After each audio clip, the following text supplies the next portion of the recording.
Yeah. I've always been known as overly confident. I've always been known as that. Well, that's good. He's like, good for you. Good for you. Hey, Good for you, sir. So dumb. I'm a 10.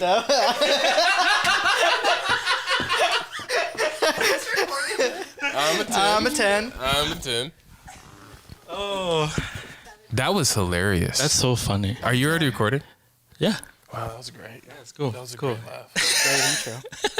Was that laugh recorded? Yes, it was recorded. Wow. Yeah. That is the intro. That is, because now everyone's going to want to know what happened. They missed it. No, you guys they missed what it, they happened. missed So all it. you need It's to know okay. is Daniel's a 10.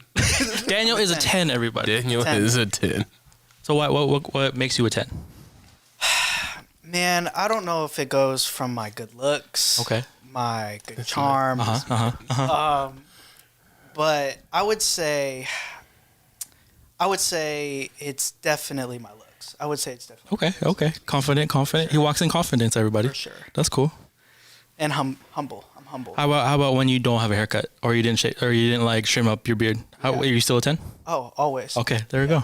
Always. I feel like I'm like a reverse Samson where I don't have powers if I don't shave my head. Yeah. Well, the way that my cheeks and my Oh, facial yeah, good. structure, Got you. it's Got just you. impeccable. Got you. Tyshone? No, I think I honestly believe that in the beginning of this conversation, we jumped on the wrong exit. And we're in a place in this conversation that I don't want to be. So instead of trying to talk about it more, I'm going to grab the wheel. I'm going to turn this car around, and we're jumping on a new freeway here. So let's start over. What's up, everybody? This is the Good News Podcast. Good news. We're on episode, I believe, 7 by the time this will be released. I'm filling in for Billy today. And my name is Jay Perez. I think the previous episode is... 2 episodes before this will be mine. So you get to know me in that one. But today we have 2 guests. We have Tyshone, Roland. Yes. And then Daniel, Hello. what's her last name? Stango. That's a cool last name. Thank you. That's really cool. Tyshone just did 2 services for us. Yes, shared sir. awesome messages, 2 different messages.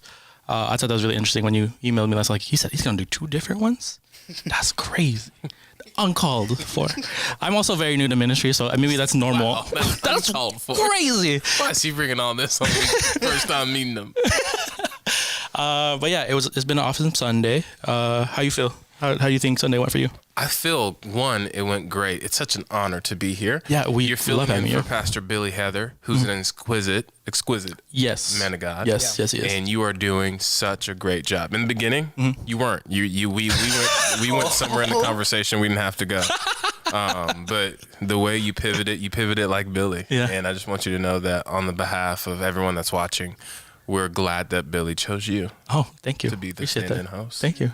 So, but outside of that, it was great. Sunday was great. Yeah. You guys have been in this building for about 7 weeks, which Yes, is insane it's because crazy the to church think has only about. been going on about a year and a half. I've known Pastor Billy since I was a teenager, and seeing him as a youth pastor, seeing the ministry that he produced there, the leaders, the stage, the platform, even the podcast that he was doing as a youth pastor, is really, really cool to see it graduate and take on this senior pastor form. It's always interesting when you see people who you start with graduate into a new level. Yeah. And seeing what he's done, him and Randy, with this church has been amazing. Just the optics from the outside has been cool. You see a guy leave California, move to New York. Now, I remember where he was living at in California. It was beautiful. I'm not saying this place isn't beautiful. It's a different beauty, though. It's a different kind of beauty. The food there was different, the food here, it's different. And so to see God move him here has been amazing. And to see what God's really doing through the church in this last year and a half, like, it's not normal for people. We're sitting in a building with studio lighting, with cameras, with sheer microphones. Like, you don't start off with sheer, No, you you graduate don't. to Yeah, here, but very you guys true. are already here. So Yeah. it was really cool from seeing it from a distance and now coming to preach here. Yeah. Both services was amazing. The people have a hunger for God's word. They have there's a connection, there's a love, there's a good community. I enjoyed it. I really, really do. That's I hope good. next time I come, I get to bring, not to say I don't love Daniel, I love him, but hopefully I get to bring Victoria because I really did enjoy my time. Awesome, dude. today. That's so good to hear. So, Daniel here, what do you do, Daniel? Yeah, so I work full time for Tyshone. Okay. I do all of his social media clips, Okay. YouTube stuff, Okay. podcast editing, also as a travel assistant as well. Oh. So travel with him full time. Started back in July, I believe. Okay. Full time. So Yeah. been doing that ever since. Nice. So how did you meet Daniel? I've known Daniel since he was a prepubescent teenager. Oh. That's how long we're talking. Prepubescent. That's a deep vernacular. We have That vernacular is a Hey, deep vernacular. hey, I'm going deep. The Go ahead. opulence of my community. What? Oh. How do you spell that? Hey, it doesn't matter if you can spell it as long as We you have a say it thesaurus right. here, please. Let's be honest. We need some No. dictionary. I've known Daniel literally since he's a child. We Okay. grew up in the same church in Las Vegas. Gotcha. And I just remember him coming to the church. We actually have been talking about this a lot. Mm-hmm. Just, it's incredible how God will weave people together, and you see there's a connection. Yeah. You don't think it is, and sometimes you think it's just like, but it's really like God connecting, and we've been connected literally since for years. He was in my small group Okay. when he was 14 years old. Gotcha. Always had a heart for ministry. Like Oh, this okay. guy loves ministry. Yeah. He really wants to be a preacher. He will be a preacher. He plays instruments. He edits videos. Mm-hmm. He does a lot of great things. Is he a 10? I don't know. If he's a 10. Okay, all right. I don't know if he's a 10. I didn't know we were recording. But outside of him not being able to really assess himself correctly, Self-awareness. lack of awareness, we're working on it Self-awareness. here Okay. at Tyshone Roland It's a struggle. Ministries. But he's worked with me, and in the past few months, honestly, on the power of the social media.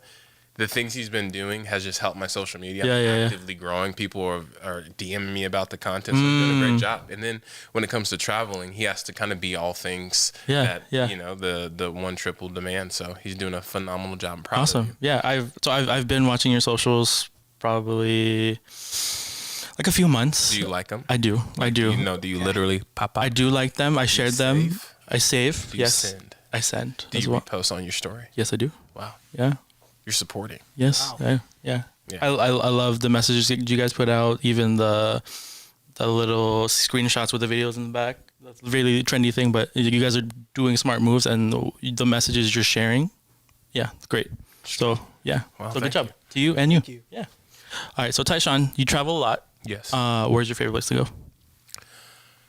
Anywhere God opens the door. Ooh, So there- good answer. Yeah, Good that's a great answer, answer. sir. No, genuinely, I'm so early in being an evangelist to answer that question would Okay. be unwise. Okay. So I'm still at a place where, honestly, any open door is where I want to be, because there's a hunger that comes from an assignment that necessarily doesn't come with every environment that you walk into.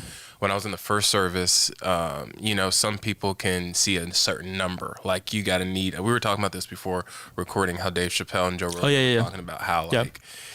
Dave Chappelle was talking to Chris Rock, asking him what kind of number, what number does he need to perform. This man said 6,000. Then Dave Chappelle was like, I forgot this guy was a superstar. He said for him it was about 150. I think sometimes a lot of preachers, we choose a number and we choose an environment. I need a type of band like this. Yeah. I need a certain number. I need the stage to be elevated this high amongst the people.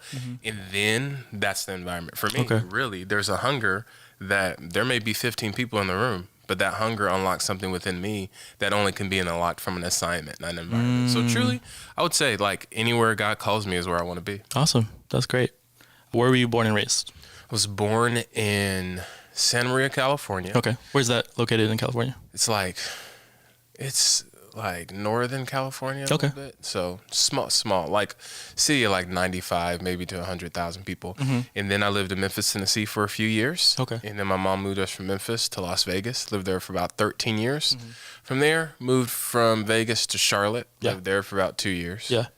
Atlanta, did a tour there about 2 years. Okay. Talking like military tour. And then now I've been in Florida for the last 2 years. Dang, all over the place. All over. Do you have a preference if you had to choose one place to stick to? I like the welcomeness of the West Coast. Okay.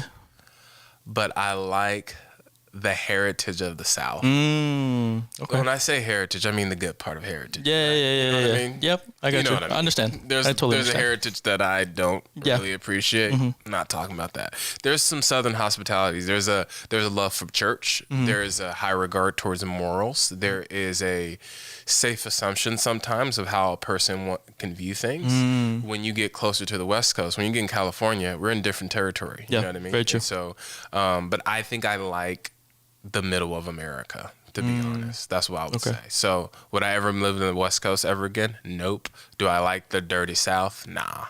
So we'll see where I land in the end. All right. Sound kind of a little morbid, but we'll see how it goes. I got you. My wife and I are also from California. I was born and raised there, and then we made the jump over here at the top of when gospel was coming together. So it's been different. We know what different looks like over here too. So, Daniel, where's your home base? Are you living wherever he is? Yeah. So right now I currently live in Jacksonville, Florida. Okay. I was born and raised in Vegas. Got you. Cool. So Nevada, you're used to desert. Oh yeah, the heat, no humidity. Do you miss the desert? No. No. No. I actually love humidity. Oh, okay. You're in a good spot then, because it gets really humid over here. Mm-hmm. How long has he been doing socials for you? Daniel's been working for me about 4 months now. 4 or 5 months. Okay. He's been doing a spectacular job. Yeah. It's been interesting because he has a vantage point of learning ministry from a perspective that I've never had. I felt like all my life, really growing up, I'm just going to be really grateful to God that I've had a great classroom to develop my calling. Yeah. Like, I've been in rooms with some phenomenal teachers, and I don't know a lot of people that aren't pastors' kids because they are playing a different game. Yeah. But people that aren't pastors' kids, I don't know a lot of people that have that kind of exposure at a young age like I did, like being under Benny Perez. Jabin Chavez was my youth pastor. Benny Perez was my senior pastor. Living there. Stephen Furtick's now my senior pastor. Now I'm on staff at Elevation Church. Leave there. Jensen Franklin's my senior pastor. I'm the youth pastor at Free Chapel. Leave there. Now I'm under Tim Timberlake, and now I'm the youth pastor there. So all these great churches, I look at my life. I've learned so much ministry. I oftentimes think, I'm like, I don't know anyone that could get a setup like this. I'm really, really grateful. But then he's traveling with me. The one thing I never got to do with anybody. Like, he's in the same rooms I'm in. He's hanging out with the same senior pastors I'm hanging out with. They'll be having a moment with me. Like, the young man, the call of God is on you and your wife. And he's right there in the corner, you know? And he's learning. He knows. And to be in the room at 24 years old, to be on a podcast, do all this stuff, to, you know, I think, how many planes have you been on these last few months? 32. Yeesh. 32 planes, you know? Racking up the mileage. Next year, we're going to different countries, and he's getting his passport, and it's just really cool to see just how God's opening up his door. I have a question for you. What are you learning from that? Dang, I'm learning. I feel like I'm learning a lot. I'm learning a lot. And the Christmas bonus depends on the answer. Jesus, okay. Well, first thing, I'm learning what not to say and what to say. But no, truly, I feel like, you know, ministry is something that I've always really wanted to do. It's always, since I was 12 years old, it's something that I've always just been passionate about, because I feel like ministry, obviously it points me to Jesus, and Jesus saved my life and all that, but it was always something I was passionate about because I felt like it made a difference in my life. And so the fact that it made a difference in my life, to do that for others is something that's also very significant. So it's something that I've always been passionate about. But sometimes I never really knew how to navigate my passion. I never really knew how to navigate my understanding. I didn't understand a lot. I still don't understand a lot. Yeah. And getting to work and travel with him, I'm seeing another side of ministry that is not only eye-opening, but man, it is so cool, and it is so what's the word I'm looking for? It's genuinely eye-opening. Okay. Exposure. You're exposed to different things, yeah. And so the exposure that I'm getting is not only really, really cool, but I'm in a place where I'm like, okay, God, you've put me under somebody that I can genuinely learn a lot from, and I can gain a lot from, and you're exposing me to a lot. And again, being in the same room as senior pastors, like I've always been somebody that's kind of been nervous around authority. I've been someone that's been nervous. I've been someone that's like my own insecurities get in the way, like a whole thing. And so I don't know how to talk to people of authority. I didn't know what the right things to say, even like social cues. Like there's a lot of things I just didn't understand, but I knew I was passionate about ministry, but I didn't know how to go about it. and I didn't know where to start, and I didn't know the fundamentals and the foundations of it. And so being under him and working for him and seeing how he navigates his life, seeing how he talks to other senior pastors and other leaders, and how he even talks to the volunteers and to the students and the single mother, I think the heart for people is something that is not only that's talked about a lot in ministry, but getting to see that is something that's very has been really life-changing so far. That's awesome. That's a great answer. That's an awesome answer. It was great. Yeah. For a second, I didn't know how you're going to land that plane. You landed that thing with just... Yeesh. This piano comes up at the end it was strong. Hey, we got here. We did it. We got here. No, that's awesome. We took off, and we got here. No, because so this has been my first probably full year of ministry at this capacity, or in general at all. So I totally agree. Heart for people should be the center, because if you don't care for the people that you'll be serving and just in God's house, it's not gonna work, because the fruits will show through them, whatever you're doing, right? So that's great to hear. Since we're talking about ministry, what is, aside from having a heart for people, what's one big tip to someone who's just starting in ministry? You asking me? Either one of you. I'm gonna let Daniel start this one off. Okay. I will say this: always have the mindset of you really don't know anything. I think always having an open mind. I think that's something that I wish I had. That's good. That's good. When I first jumped into ministry and started an internship back in Vegas for ministry, I thought, because I watched all the conferences and all these things on YouTube, and all this stuff about ministry, I thought I knew it, and because of that, it stunted my understanding. It stunted a lot of things. And so if I could go back and tell intern me, hey bro, be quiet. Just be quiet. You don't know anything. Because you watched Code Orange Revival and you learned about the Brownsville Revival and all these other things. Just because you know that existed doesn't mean you actually know how to do it. And so I would just say be quiet. That Daniel, if you were to take that and put that on social media, I would comment. You would? So that's the clip? Did you share it? Yeah, I think you need to post this one. You're in a new season. I'm in a new season. You're in a new season. Caption it. New season. There you go. There you go.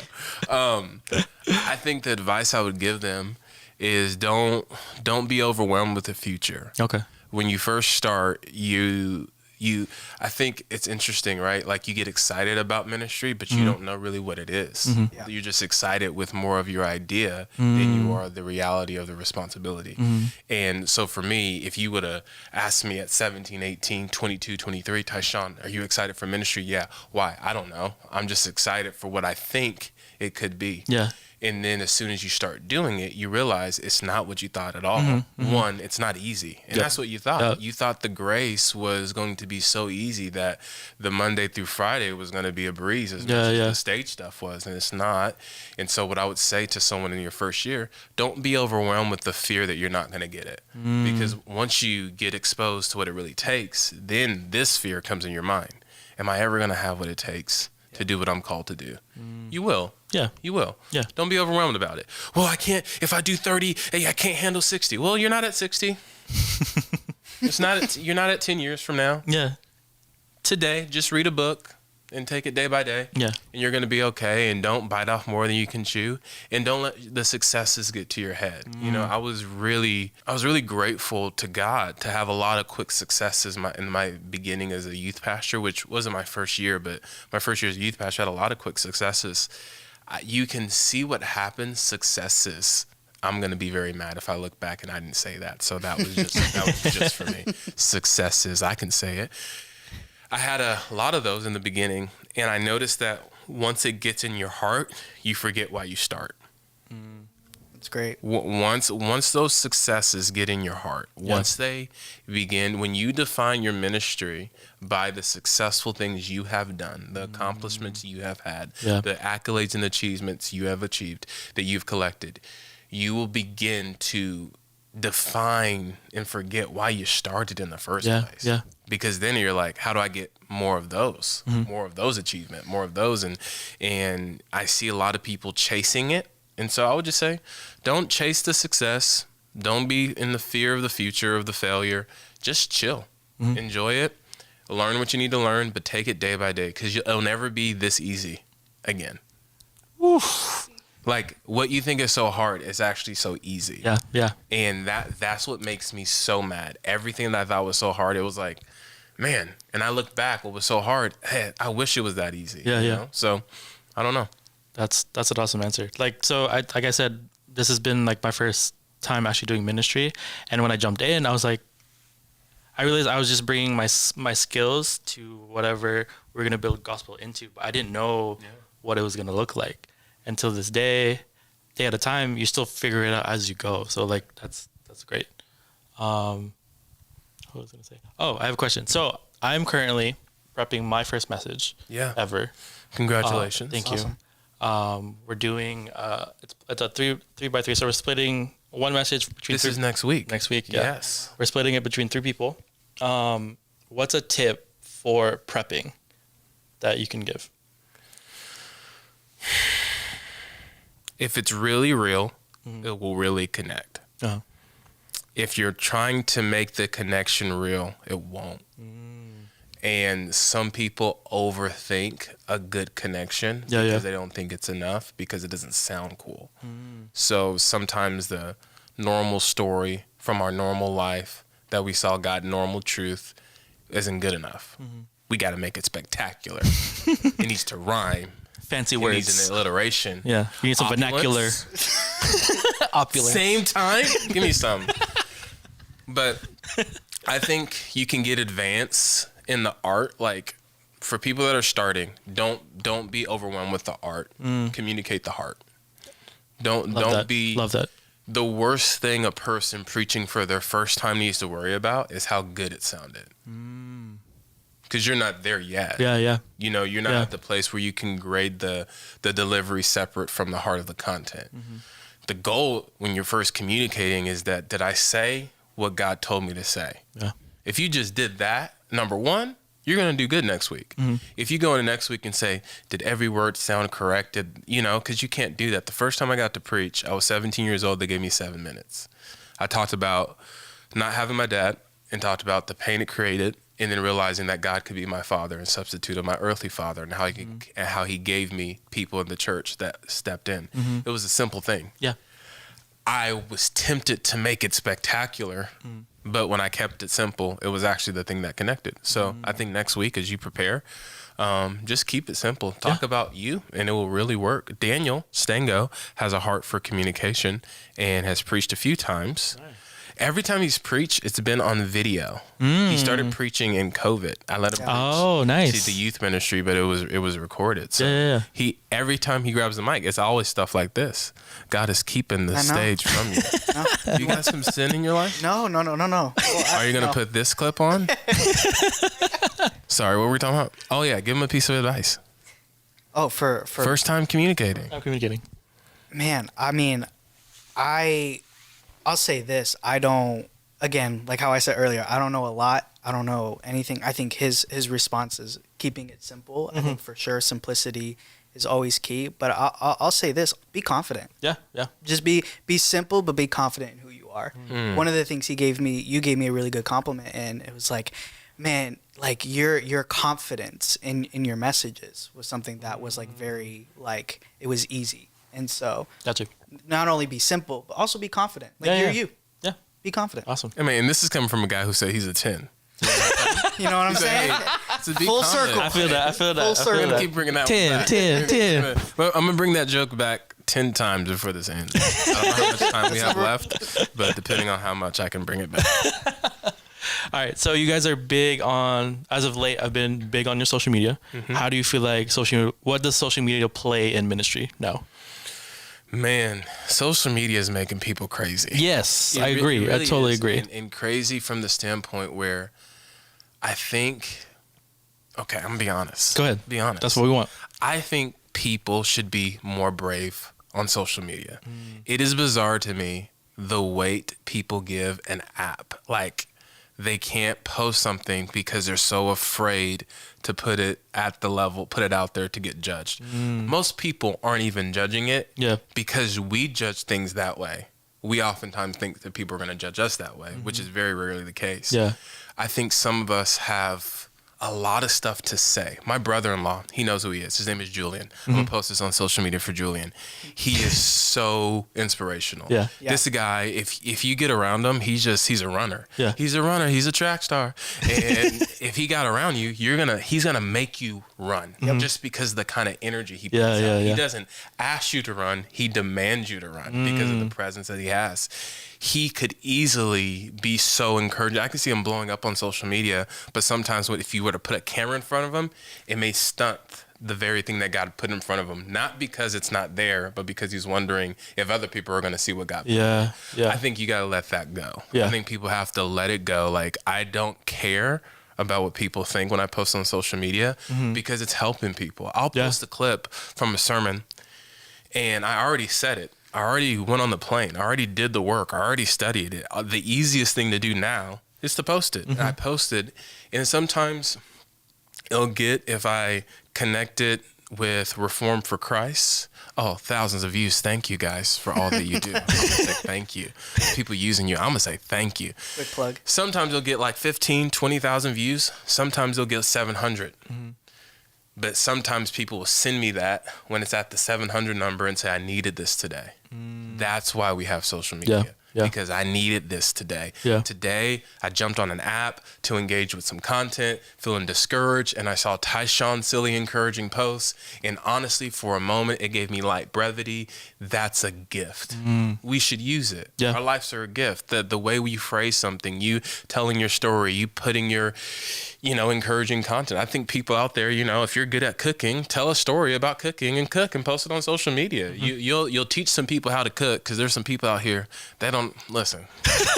There's some people out here. Where are these cameras at? They don't know how to cook. You can teach while cooking. Just do a little voiceover on TikTok. TikTok is more welcoming. It's way more welcoming over there. That's true. I'm posting videos of me working out every day over at TikTok. They liking that.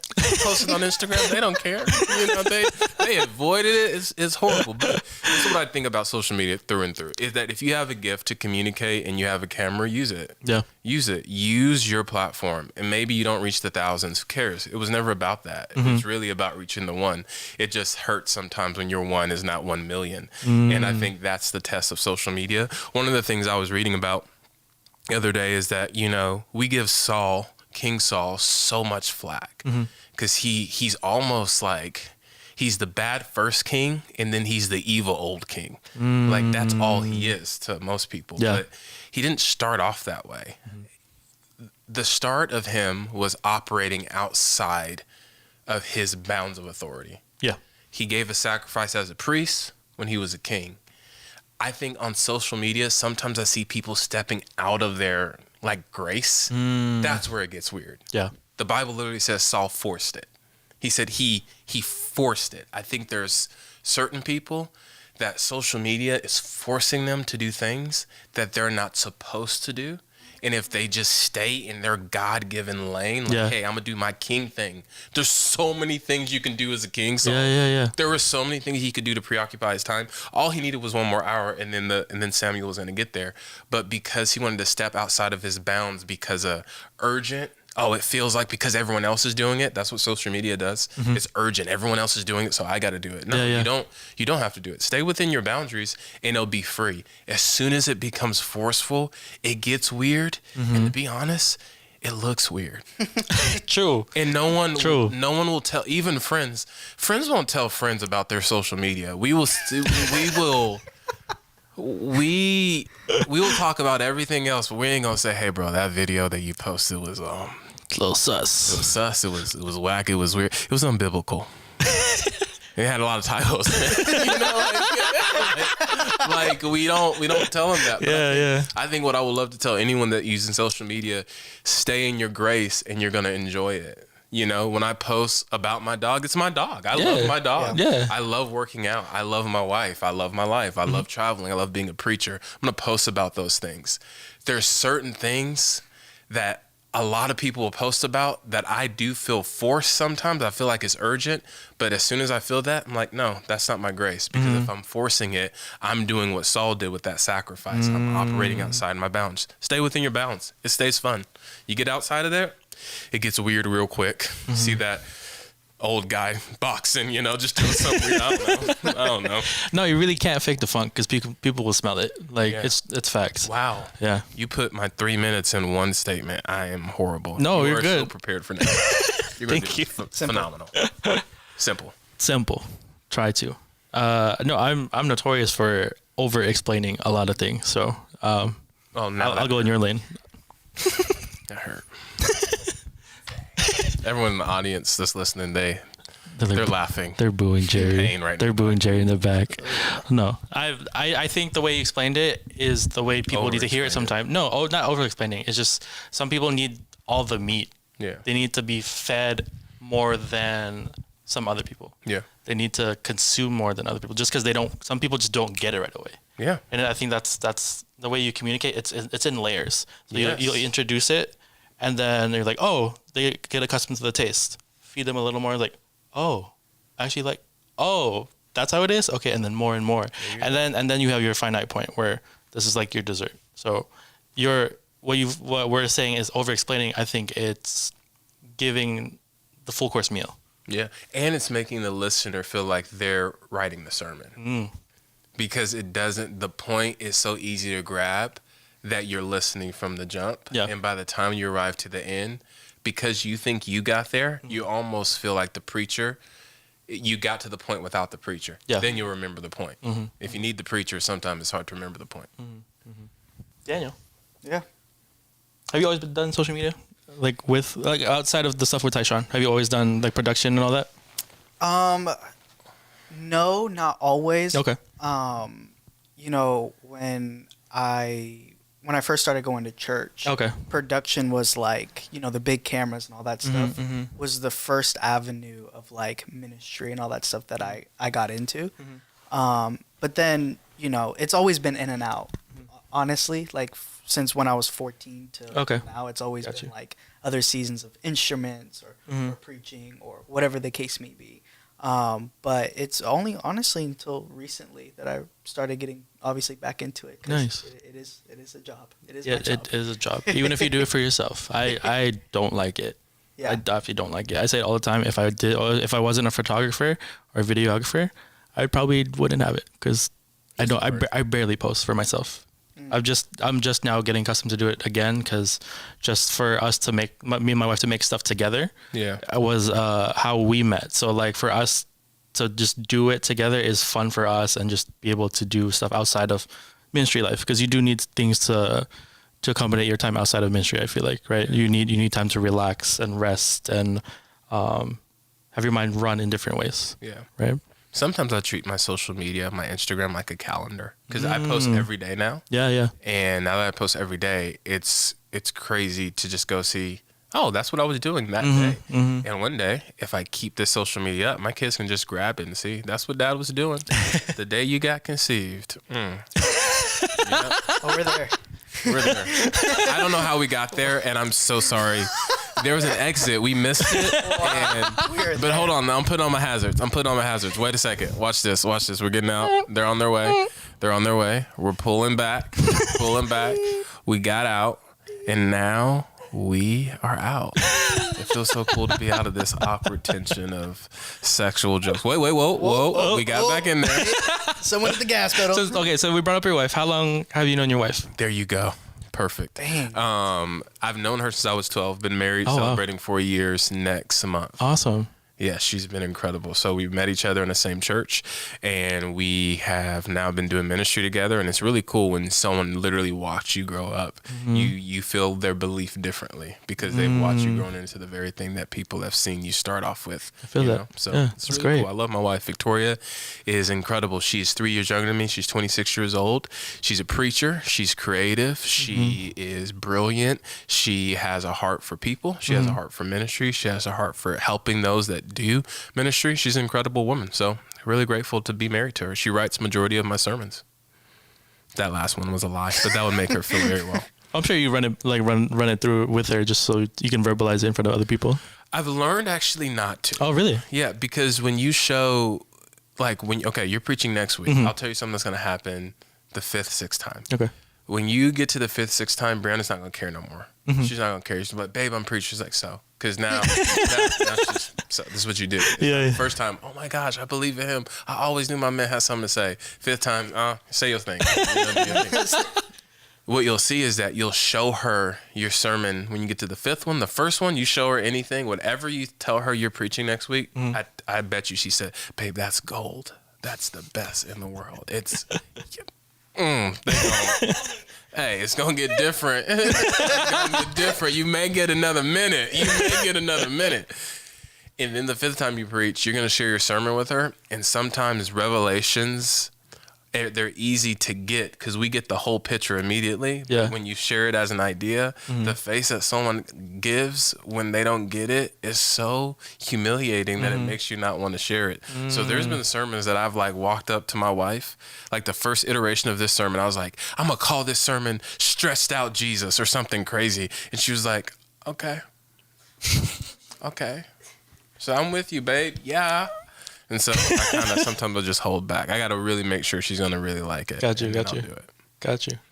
Daniel, are you currently in a relationship? Seeing anybody with all this traveling? I'm currently taking applications. So You see how we both leaned in? You see how we both leaned into this right now? I'm gonna let them know. Let them have it. No, I'm gonna let them have it. You gonna let me have this one? Okay. I'm single. Okay. I'm single. Taking applications. nice. Have a good credit score. Oh, good. Good credit score is good. So, but yeah, no, single. Okay. Cool. Can I have it? Anybody in Orlando? What? Can I have it? Daniel Stango is 24 years old. He hasn't been in a relationship in a very long time. Okay. And he had to heal through some past wounds. We just putting junk out here. We putting my junk mail. And he's healed now. Okay. And now he has good credit. He's employed by a very prestigious ministry. Great job benefits. Great job benefits. Nice. 34 flights. What? He is talented. He's a preacher. Yeah. And it's his season. 2023 is the year for Daniel to find a woman. He who finds a wife finds a good thing, and he who gets a stango gets a great thing. Okay. Ooh. So I'm clipping that and I'm posting it. there you go. There you go. 10 out of 10 would agree. Well, thank you. You're welcome. You're welcome. You're welcome. No, I meeting both of you has been great, and your energy, I really appreciate. I love how articulate both of you are, and just great company. Like, I hope to see you guys again another time. Before we close, we want to do some quick fire questions that we usually end with. Favorite food? Steak. Sandwiches. Listen, Yeah, he loves them. It's true. No, loves I'm not lying. sandwiches. No, am I lying? No, I'm not You said lying. sandwiches. Okay, I will ask a follow-up question. What kind of sandwich is your favorite sandwich? It don't matter. It really Just doesn't sandwich. matter. Just sandwich. A pub. Is there a Publix here? Is there a Publix? Okay, there's something in the South called Publix. They got these things called pub subs. Okay. Okay. And for those who are listening or watching, and you know what a pub sub is, you're blessed because any sandwich from Publix is a good thing. anything in between bread, he gonna eat it.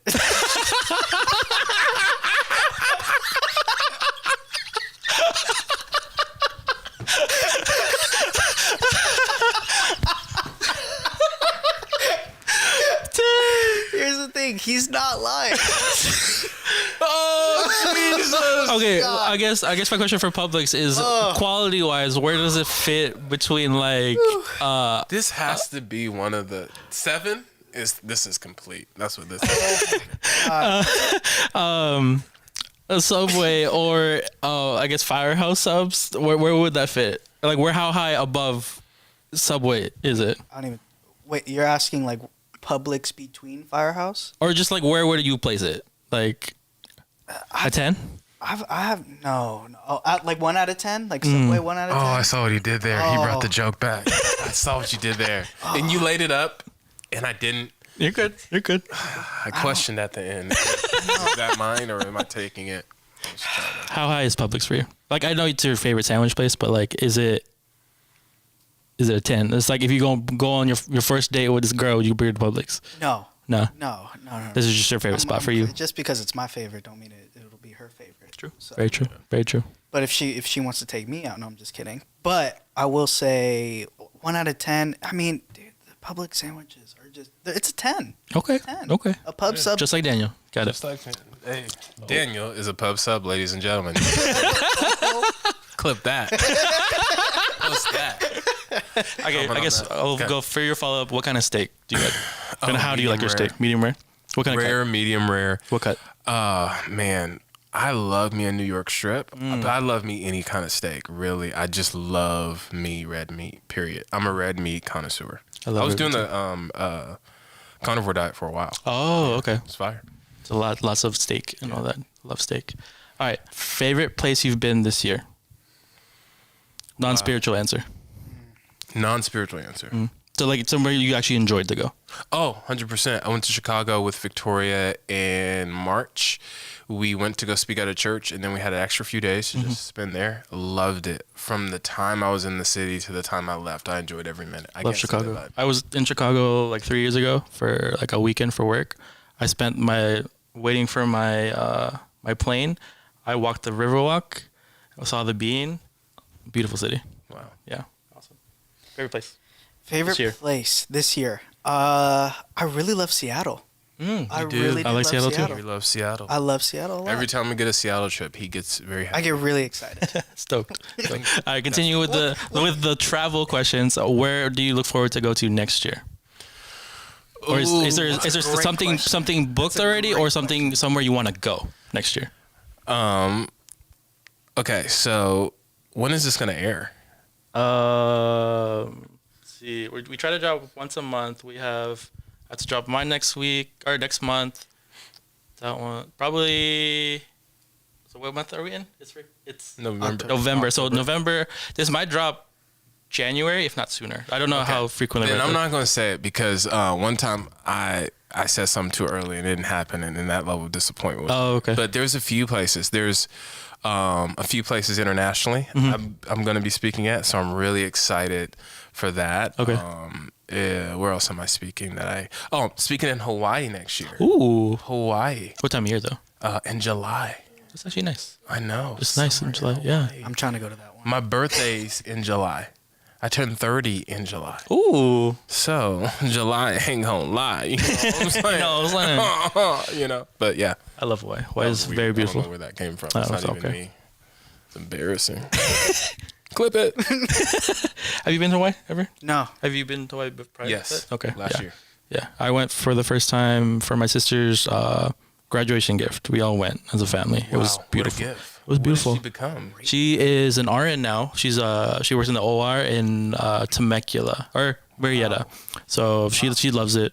She says if she's ever gonna move, she needs to be an OR nurse because she really likes being an OR nurse. OR nurse. Wow. Yeah. General surgeon. Does she know Dr. Bailey? I don't know. What about Dr. Shepard? No, he died. Dr. Shepard died. Oh no. Yeah. Okay, so that's what we're basing it off Dr. of. Gray. Do you watch that? No, I don't. You're not familiar with what I'm talking about? No. Okay. No. I like the honesty. Yeah. I was gonna guess the show, but I was like, no, I don't know. Well, I was assuming Grey's Anatomy. I heard the Gray, so I was gonna guess Grey's Anatomy, but Right. I don't watch. but I appreciate your honesty because we live in a culture that people say, "Yeah, I know." no. No? They don't know. You didn't No. know, and No. you said, "I don't know," and I told you. Now you know. Thank you. Appreciate it. Place for you for next year. Is Hawaii the one for you too? Oh, I'm trying to go to that one. Yeah. For sure. Okay. I'm I trying like to go. Hawaii. Shout out to Pastor Billy and Randy in Hawaii right now, enjoying themselves.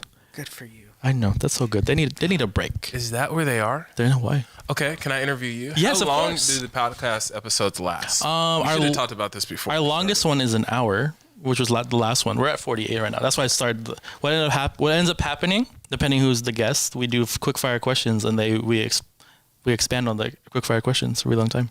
Well, I'll just tell you this: I have so much more time in me. Okay. Because I have nowhere to go. I'm cool with talking if you want to talk. Yeah. But I want to interview you. Let's talk about Pastor Billy and Randy. Yes. I know them from a completely different vantage point from you know them. What is something that you've learned about ministry from them that you wish most people would do?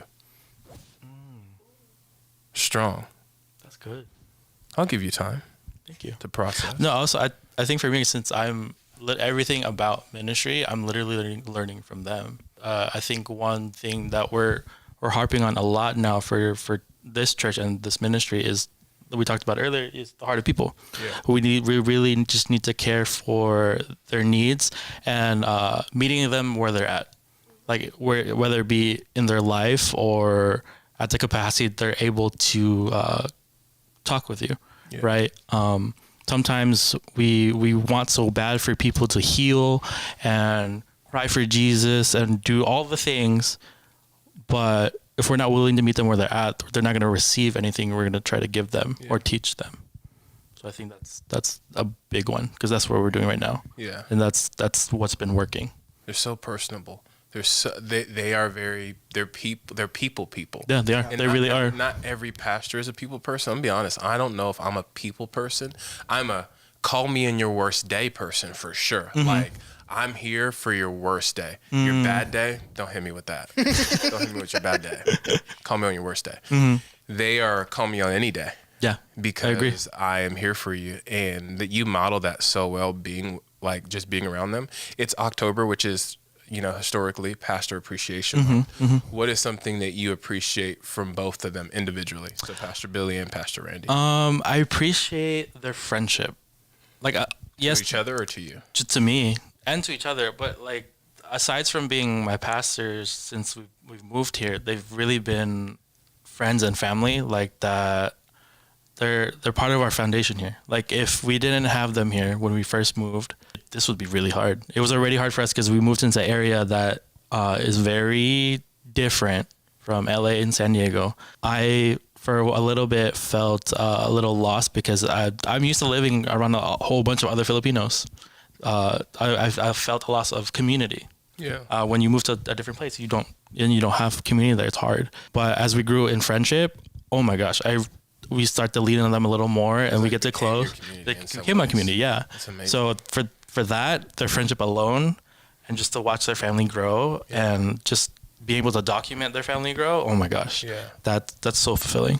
That's so amazing. A lot of people don't have hearts like that for their pastors anymore. Mm-hmm. And just to hear how you talk about them on screen and then even off screen is just such a genuine honor, and it's just a genuine care. Pastor Billy, for me, has been someone that always cared so much so that I remember in May this year when there was that Buffalo shooting, I was starting the foundation. Before the foundation was even starting, God kind of was whispering in my heart to do something when the shooting happened. Experiencing a shooting from my life, I just felt like it was an opportunity. I didn't know who I could call. I remember when the Buffalo shooting happened, I was like, I need to get there. I felt compelled. I felt like, God, I feel like my story can help somebody else's. And there was so many pastors, because I've been connected to all these churches, there's a lot of people that I can just DM, and there's a lot of people I tried, DM, called, and some people were posting, and I'm like, oh, you're posting, let me DM you, see if you can help me. And then it was like, you were public about the post, but you weren't privately trying to help, and it's understandable. I think we've all done that. But what was so cool is that when the shooting happened, as soon as I called Billy, he immediately got me connected to a pastor, Pastor Mark Rouse. He was the pastor that flew me and my wife out. Yeah. And it was during those 3 days of me being with the families, being at the scene of the shooting, that God began to whisper in my heart to start the foundation. And this is the biggest focus of my life. It's come from just sheer pastors being a people. Yeah. So they really are some incredible people. Just to see the ministry they're building here and this podcast, the freedom to be myself, that's because of the ministry that they're building. A lot of people, I even feel in instinctively that I have to become something around certain people. But Billy and Randy have a way of building an atmosphere that welcomes your uniqueness, but also embraces community. And that's amazing. Yeah. The whole idea of come as you are, like it's very much that here. Although people tend to be scared of that because people don't like to show their true colors sometimes because they feel like they'll be rejected, which I don't. Absolutely. That's not how Jesus is. Nope. Nope. Since you brought up your foundation, do you want to talk about it a little bit?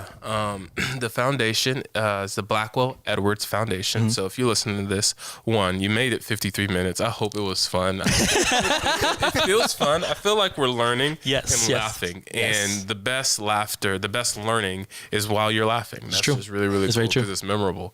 And but for those that are watching, in addition to travel and speaking, I oversee a foundation called the Blackwell Edwards Foundation. Yep. And I named it Blackwell because my last name is Tyshone Blackwell Roland. Growing up, my dad was a part of my life, so I dropped his last name on my public social media. So I went by Tyshone Roland for a majority of my life. Yeah. And when my brother died, his name was Jordan Blackwell. I remember the first day I saw the article, it was Jordan Blackwell. It was my last name that I've been hiding. Is the last name that's publicly known, you know, and it just did something in my brain when my brother died. And after finding out my brother died, I was aware of the whole situation that 7 other of my family members were also killed in the shooting. Yeah.